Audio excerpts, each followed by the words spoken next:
ഞാനൊരിക്കൽ ഒരു പാലിയേറ്റീവ് കാര്യത്തിന് ഒരു വീട്ടിൽ ചെന്നപ്പോൾ, പ്രിയമുള്ളവരെ, വീട്ടിൽ മുഴുവൻ മണ്ണാണ്, തറയിൽ മുഴുവൻ മണ്ണാണ്, അതിനടിയിലൊരു വലിയ കുഴിയുണ്ട്, കുഴിക്കകത്ത് ഇങ്ങനെ വെള്ളം കെട്ടിക്കിടക്കുകയാണ്. ഒരു കയറ് കട്ടിലാണ് ഈ തള്ളയെ കിടത്തിയിരിക്കുന്നത്, അതിങ്ങനെ കിടക്കുകയാണ്.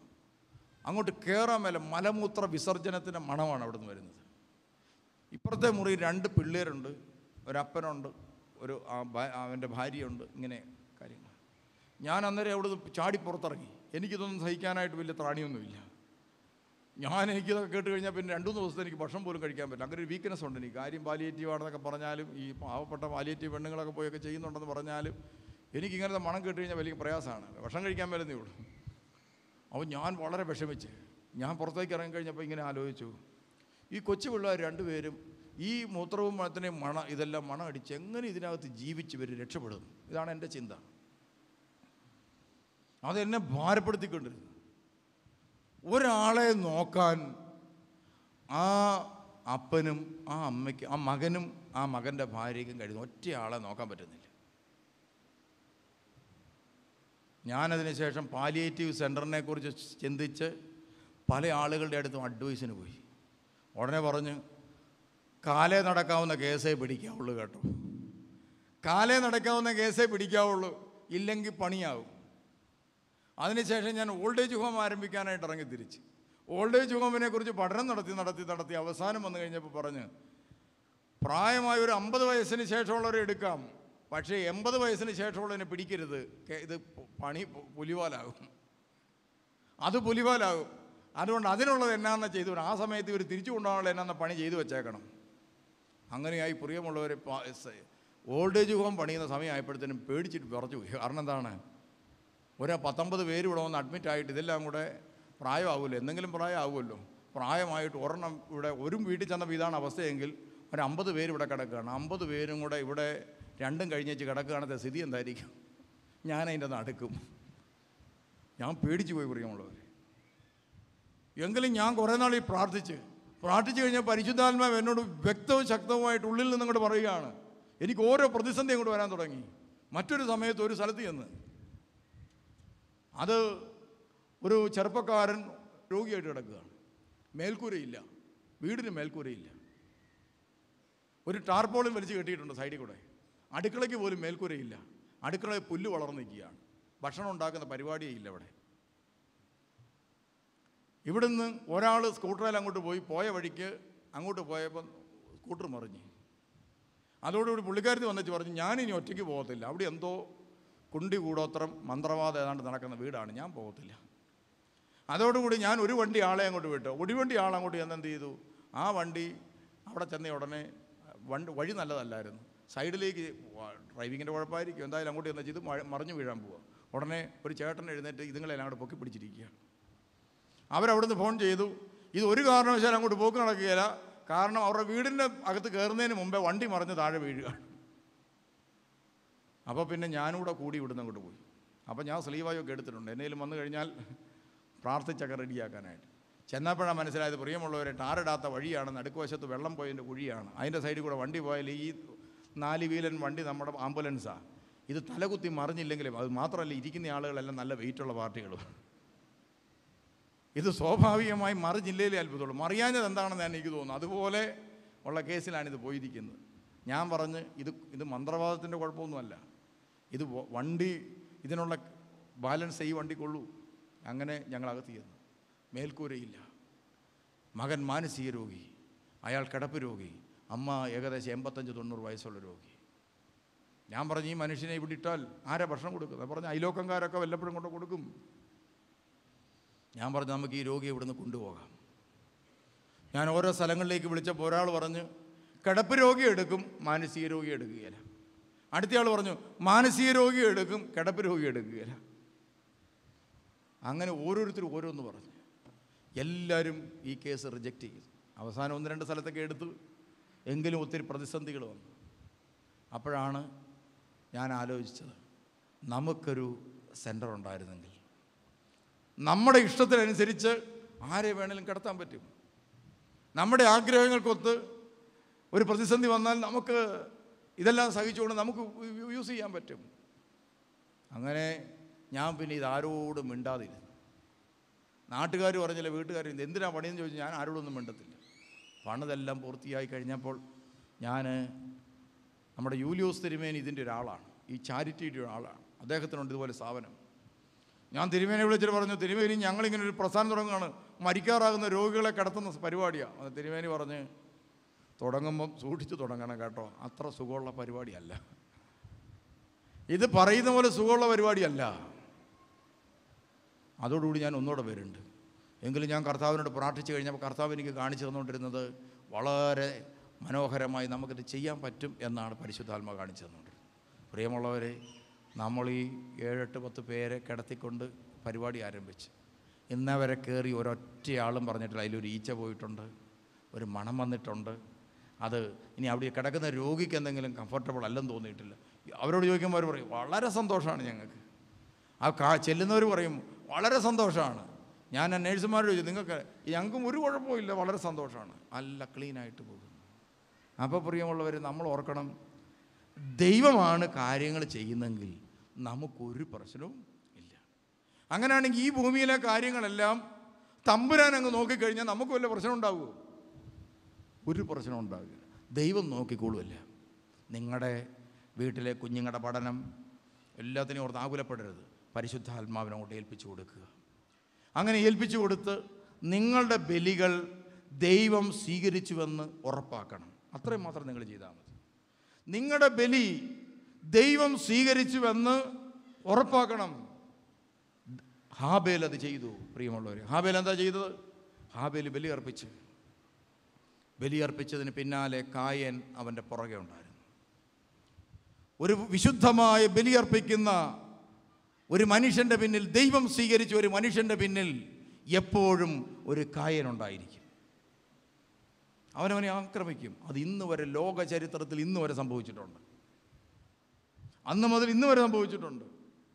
എപ്പോഴും അവൻ്റെ പിന്നിലൊരു കായൻ കാണും. നിങ്ങൾ നല്ല കർത്താവിൻ്റെ കൃപയിലൊക്കെ ജീവിച്ചു, എപ്പോഴും കാണും പുറകിലൊരുത്തൻ നിങ്ങൾക്ക് ശത്രുവായിട്ട്, നിങ്ങളെ എങ്ങനെയെങ്കിലും കുഴിപ്പായിക്കാൻ. അവസാനം കായൻ ഹാബേലിനെ ആക്രമിച്ച്, ആ ആക്രമണത്തിൽ ഹാബേലിൻ്റെ ശരീരത്തിൽ നിന്ന് ആത്മാവ് പോലും വിട്ടുപോയി.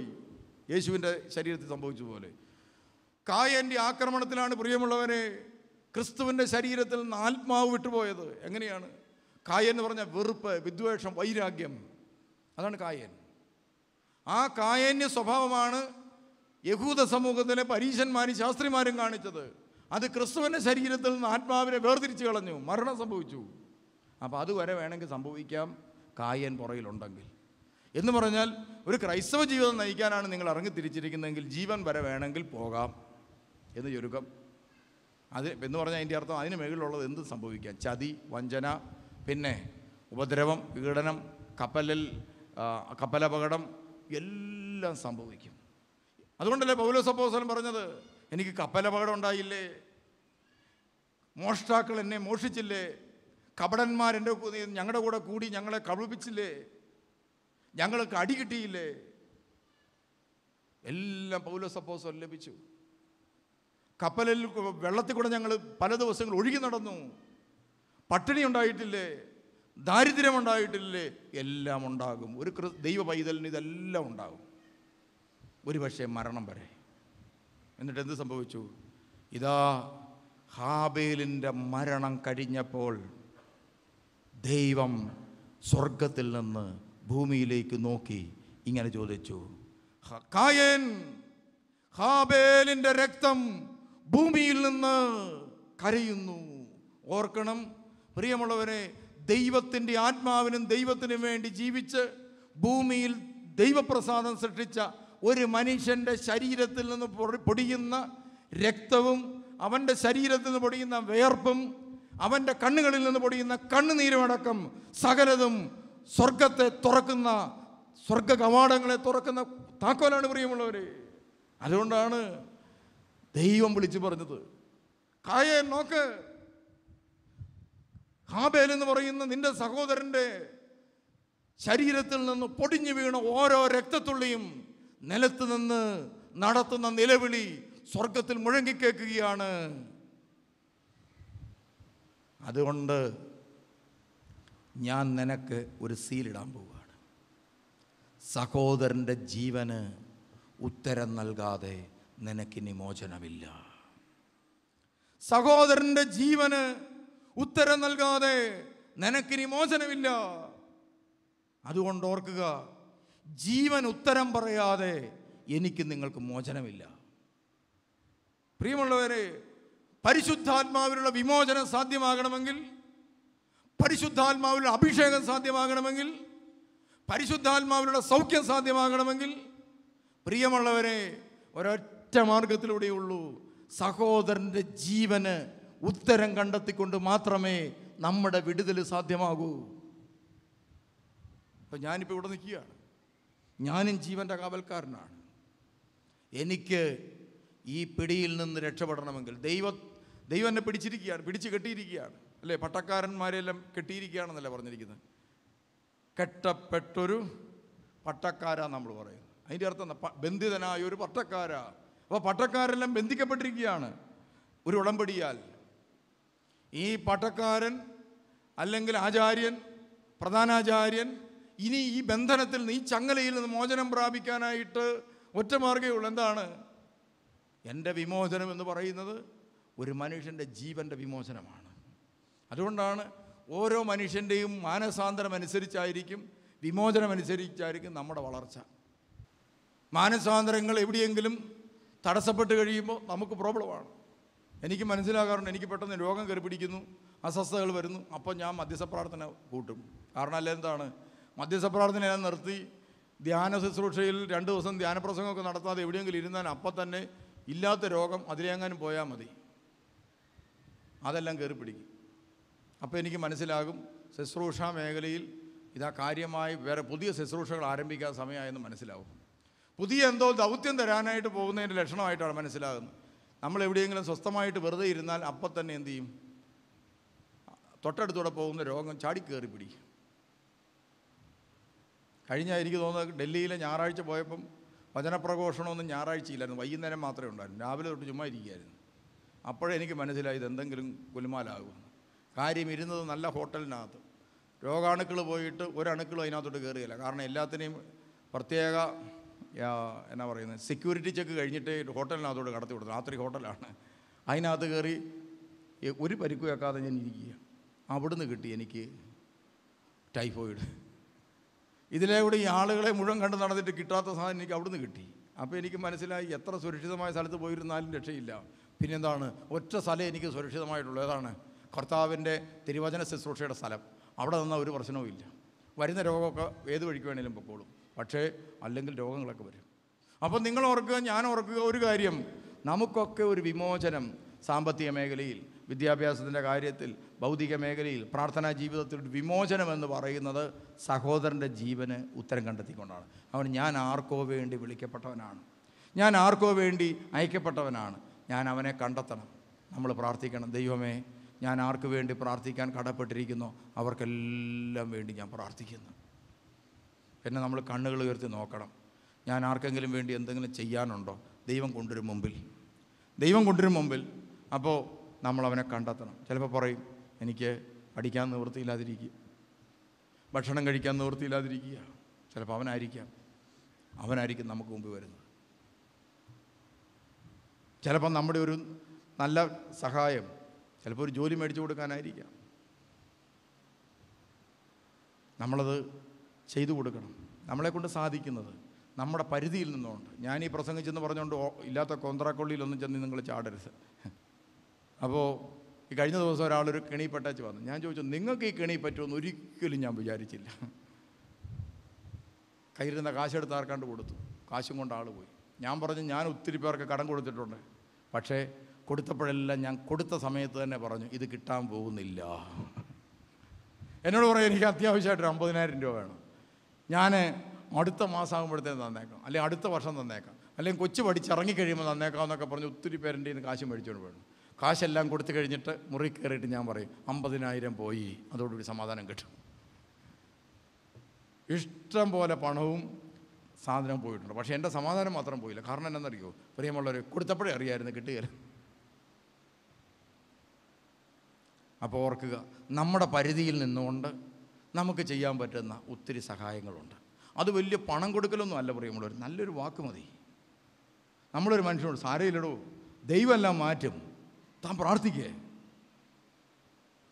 താൻ പള്ളിയിലോട്ട് പോയി, മടാട്ട് പള്ളിയിലോട്ട് പോയി, അല്ലെങ്കിൽ ഇന്ന പള്ളിയിലോട്ട് ഒരു അരമണിക്കൂർ മുട്ടുമേ നിന്ന് കൈ ഉയർത്തി ഒന്ന് പ്രാർത്ഥിക്കേ. ഇത്രയും പറയുന്നതിന് നിങ്ങൾ പ്രാർത്ഥിക്കണ്ടല്ലോ, പറഞ്ഞാൽ പോരെ. അവർ പോയി പ്രാർത്ഥിച്ചോളും, അവർക്ക് കിട്ടിക്കോളും. നിങ്ങളത് പറയാനുള്ള ധൈര്യം, അവനെക്കൊണ്ട് ചെയ്യിക്കാനുള്ള ധൈര്യം നിങ്ങൾക്കുണ്ടാവണം. അല്ലെങ്കിൽ ഒരു 2-3 വെള്ളിയാഴ്ച ഉപവസിക്കണോ, കാര്യം നടക്കും.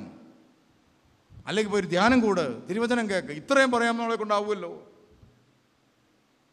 തകർന്നു പോയൊരു മനുഷ്യനോട് എല്ലാം ദൈവം പണിതുയർത്തും, അത്രയും പറയാമല്ലോ നമുക്ക് ഒത്തിരി നല്ല കാര്യങ്ങൾ പറയാനും ചെയ്യാനും ഭൂമിയിലുണ്ട്. ഞാൻ അവസാനിപ്പിക്കട്ടെ.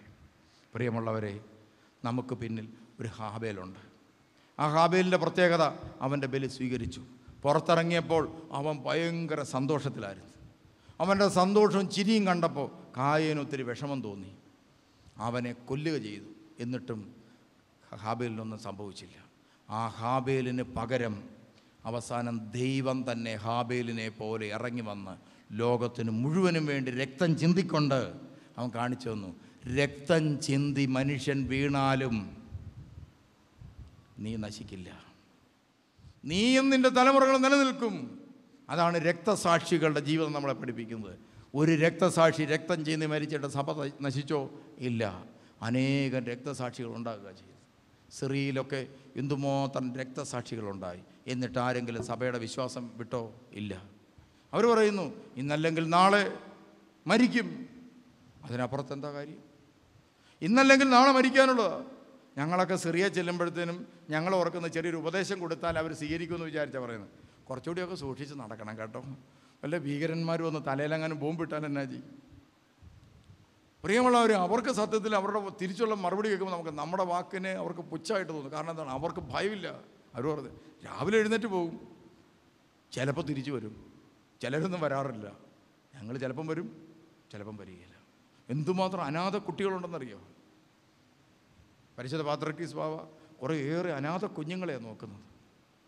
ആ മരിച്ച മാതാപിതാക്കന്മാർ രക്തസാക്ഷികളാണ്. അവരുടെ കുഞ്ഞുങ്ങളെ മുഴുവനും കൊണ്ടുവന്ന് ആ കുഞ്ഞുങ്ങളെ അതിൻ്റെ അനാഥശാലയിലാക്കി അവരുടെ കൂടെ ഉണ്ടും ഭക്ഷണം കഴിച്ചും തമാശ പറഞ്ഞും അവരെ കൊണ്ട് പാട്ട് പാടിച്ചും. പ്രിയമുള്ളവർ, ഈ അടുത്ത കാലത്ത് കുറേ വീഡിയോയും ചിത്രങ്ങളും ഞാൻ കണ്ടു. അവിടെ അനാഥ കുഞ്ഞുങ്ങളുടെ ഇടയിൽ പോയി അനാഥ കുഞ്ഞുങ്ങളുടെ ഇടയിൽ പാട്ട് പഠിപ്പിച്ച് അവരുടെ തമാശ പറഞ്ഞ് ആ കുഞ്ഞുങ്ങളുടെ കൂട്ടത്തിൽ സിറിയയിൽ പരിശുദ്ധ പാത്രിക്കീസ് വാഴി. അങ്ങനെയാണെങ്കിൽ നമുക്കൊക്കെ ഈ ഭൂമിയിൽ എന്ത് ദൗത്യമുണ്ട്? ഇത്രയും തിരക്കുള്ളൊരു ബാവയ്ക്കത് സാധിക്കുന്നുണ്ടെങ്കിൽ നമുക്കൊക്കെ എന്തുമാത്രം ദൗത്യങ്ങൾ ബാക്കിയുണ്ട്. കിട്ടുന്ന സമയത്തിൻ്റെ കുറേ സമയം ഒരു അനാഥശാലയിലേക്ക് കയറി ചെന്ന് അവിടുത്തെ കുഞ്ഞുങ്ങളെ കളിപ്പിക്കാൻ, ഏതെങ്കിലും ഒരു അനാഥശാലയിലേക്ക് കയറി ചെന്ന് അവിടുത്തെ വൃദ്ധരായ മനുഷ്യരോട് നല്ല 2 വാക്ക് പറയാൻ, നല്ല 2 തമാശ പറയാൻ. പ്രിയമുള്ളവരെ, നമുക്ക് കഴിയുന്നിടത്താണ് നമ്മുടെ മനസ്സിൻ്റെ സന്തോഷം. അത് വല്ലാത്തൊരു സന്തോഷമാണ്. നമുക്കതിനായിട്ട് പരിശ്രമിക്കാം. ദൈവമേ, ഇന്ന് കൂടി വന്ന ഓരോ മക്കളെയും ഞാൻ അങ്ങേക്ക് സമർപ്പിക്കുകയാണ്. യോഹന്നാൻ്റെ സുവിശേഷം ഞങ്ങളെ പഠിപ്പിക്കുന്നത് അപ്പത്തിന് വേണ്ടി കരഞ്ഞൊരു ജനസമൂഹമുണ്ട്. അവരെ നോക്കി യേശു പറഞ്ഞ്, അടയാളങ്ങൾ കണ്ടതുകൊണ്ടല്ല, അപ്പം തിന്നതുകൊണ്ട് മാത്രമാണ് എന്നെ തേടുന്നത്. നിങ്ങളിങ്ങനെ എൻ്റെ പുറകെ വരരുത്. എന്നിട്ട് പറഞ്ഞു, ഞാനായി തീരാൻ നിങ്ങൾ ആഗ്രഹിക്കണം, എൻ്റെ സ്ഥാനത്തേക്ക് നിങ്ങൾ വരണം. ഇനി അടുത്ത തലമുറയിൽ എൻ്റെ ശരീരവും രക്തവും ഭക്ഷിച്ച് നിങ്ങളായിരിക്കണം നിൽക്കേണ്ടത്. ആ ദൈവവിളി സ്വീകരിച്ച മനുഷ്യർക്ക് നമ്മൾ പറയുന്ന പേര് വിശുദ്ധനെന്നാണ്. ആ വിശുദ്ധ ജീവിതം ഇതാ ഒരു ബലിപീഠമായി സഭ ഉയർത്തി കാണിച്ചുകൊണ്ട് പറയുക, നിങ്ങളാണ് ഈ കാലഘട്ടത്തിൻ്റെ ബലിവസ്തു. നിങ്ങളുടെ ജീവിതത്തിലേക്ക് കനലിറങ്ങണം. നിങ്ങളുടെ ജീവിതത്തിലേക്ക് കനലിറങ്ങണം. നിങ്ങളുടെ മക്കളെക്കുറിച്ചുള്ള, കുഞ്ഞുങ്ങളെക്കുറിച്ചുള്ള അനാവശ്യമായി പൊസസീവ്നെസ് വിടുക. നിങ്ങൾ പ്രതീക്ഷിക്കുന്നത് അവരിൽ നിന്ന് നിങ്ങൾക്കൊരിക്കലും ലഭിക്കില്ല. ഒരുപക്ഷെ അവരെ നൽകാൻ ആഗ്രഹിച്ചാൽ പോലും ലഭിച്ചെന്ന് വരികയില്ല. നിങ്ങൾക്ക് അത് നൽകാൻ ദൈവം ഈ ഭൂമിയിൽ ഒരു ജീവനെ ക്രമീകരിച്ചിട്ടുണ്ട്. ഒരു സൈഡിൽ 100 കണക്കിന് കുഞ്ഞുങ്ങളെ വധിക്കുമ്പോൾ മറ്റൊരു സൈഡിൽ കുഞ്ഞുങ്ങൾക്ക് വേണ്ടി ഒരു വിഭാഗം കരയുന്നു. ഒരു സൈഡിൽ കുഞ്ഞുങ്ങൾക്ക് എങ്ങനെ ജീവൻ നൽകാമെന്നോർത്ത് മാതാപിതാക്കന്മാർ കരഞ്ഞ് വെമ്പൽ കൊള്ളുമ്പോൾ മറ്റൊരു സൈഡിൽ തനിക്ക് ലഭിച്ച ജീവനെ എങ്ങനെ നശിപ്പിക്കാമെന്നോർത്ത് സ്ത്രീകൾ ഇതാ ലൈനായിട്ട് നിൽക്കുന്നു. ഓർക്കുക, ഈ ഭൂമിയിൽ ദൈവം ജീവൻ കൊടുത്ത ഓരോ കുഞ്ഞും ദൈവം അയച്ചതാണ്. നിങ്ങൾക്ക് 2 3 4 5 ആയിരിക്കാം. ദൈവം അയച്ചതാണ്. അത് ദൈവം നൽകുന്നതാണെന്നുള്ള തെളിവാണ് ദൈവം നൽകാത്തവർക്കത് ലഭിക്കാത്തത്. അതൊരടയാളമാണ്. അതുകൊണ്ട് നിങ്ങളിൽ ആരും തങ്ങളുടെ കുഞ്ഞുങ്ങളെ ഒരിക്കലും നശിപ്പിക്കരുത്. ഇനി ഒരിക്കലും ഒരു സ്ത്രീയും തനിക്ക് ലഭിച്ച കുഞ്ഞുങ്ങളെ നശിപ്പിക്കരുത്. നിങ്ങളുടെ കുഞ്ഞല്ല, അത് ദൈവത്തിൻ്റെ കുഞ്ഞാണ്. ഹാബേലിൻ്റെ രക്തമാണത്. ആ കുഞ്ഞ് ഈ ഭൂമിയിൽ ജീവിച്ച് ഒരുപക്ഷെ ആരുടെയെങ്കിലും കണ്ണീരൊപ്പാനുള്ളവനായിരിക്കും അവൻ. ആരുടെയെങ്കിലും ജീവൻ്റെ സംരക്ഷകനായിരിക്കാം. ആരുടെയെങ്കിലും ജീവിതം താങ്ങി നിർത്തേണ്ടവനായിരിക്കും അവൻ. ആ ജീവൻ്റെ മേൽ ഒരിക്കലും കയറി കൈവെക്കരുതേ. ഈ ലോകത്തിലെ ഏറ്റവും വലിയ വിപത്ത് ജീവൻ്റെ വിലയറിയാതെ, ജീവൻ്റെ മഹത്വമറിയാതെ, അതിൻ്റെ സങ്കീർണതകൾ തിരിച്ചറിയാതെ, അതിനെക്കുറിച്ചുള്ള ദൈവിക പദ്ധതി തിരിച്ചറിയാതെ പ്രവർത്തിക്കുന്ന മനുഷ്യരാണ് ഈ കാലഘട്ടത്തിൻ്റെ ഏറ്റവും വലിയ പ്രതിസന്ധി. എൻ്റെ ദൈവമേ, ഇന്ന് കൂടി വന്നിരിക്കുന്ന ഈ മക്കളോട് അങ്ങ് കരുണയായിരിക്കണമേ. ഇവരുടെ ജീവിതത്തോട് അങ്ങ് കരുണയായിരിക്കണമേ. നമുക്ക് ആ ദൈവപിതാവിനെ ഒരിക്കൽ കൂടി ഒന്ന് ആരാധിക്കാം.